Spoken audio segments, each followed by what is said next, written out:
Pemirsa PMK Buleleng rajak mautsaha ring sejroning nampenin penincapan harga beras ring galah ungkuran.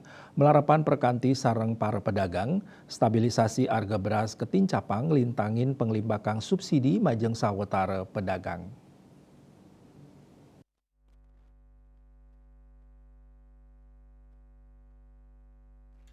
Silih tunggil pemargi inucap inggih punika nyuk serahang subsidi beras majeng suang-suang pedagang kantos 50 kilogram nyabran wuku.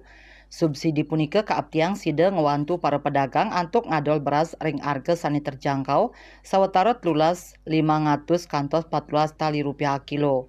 Manut dirut Perumda Pasar pemargi inucap wantah mata tujon ngicen efek psikologi majeng para pedagang mangdani sida nedunang harga adol beras.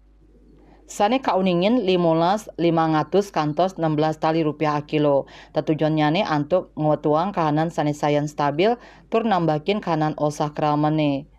Suardana ngaptiang mangde pasar sidang nguetuang harga beras sane sayan terjangkau majang keramo Buleleng. Sedurungnyane penjabat Bupati Buleleng ketut lihatnyane sampun laksanayang makudang-kudang pangupaya ring sajoning mangge harga beras sane stabil. Pangupaya inucap nyayubin gerai pasar penyaluran bantuan sosial, penyelenggaraan gerakan pangan murah, saha penyerapan beras produksi lokal. Yasri Yuli, Bali TV.